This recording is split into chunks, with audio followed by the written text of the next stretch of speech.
সুপ্রভাত বন্ধুরা, পৃথিবীর সকল মায়েদের জানাই মাতৃদিবসের অনেক অনেক শুভেচ্ছা। Happy mother's day.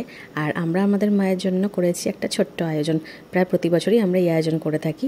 আজকে চকলেট এবং কেক আর একটা গিফট মায়ের জন্য নিয়ে এসেছে আমার বোন, আর বাকি লাড্ডু আর আইসক্রিম সেগুলো নিয়ে এসেছি আমি। আমরা যেহেতু আমাদের মা বাপির জন্মদিন বা বিবাহবার্ষিকী কোনোটাই সেলিব্রেট করি না, মা বাপি অত পছন্দ করে না, সেই জন্য এই মাদার্স ডে আর ফাদার্স ডেটা আমরা জোর জবরদস্তি সেলিব্রেট করি। মা বাপি বারণ করে, কিন্তু তবু আমরা জোর করেই সেলিব্রেট করি। আমরা সবাই কেক কাটি, আর মা বাপি জীবনে কি কোনো একদিন কেক কাটবে না?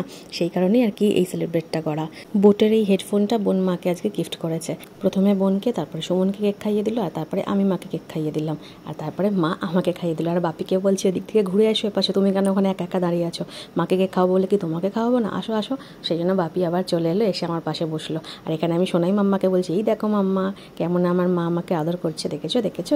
তারপরে আমি বাপিকেও কেকটা খাইয়ে দিলাম, আর তারপরে অনেকদিন বাপিকে হাম্পি খাইনি, সেই জন্য ভাবলো আজকে একটু হাম্পি খাইনি।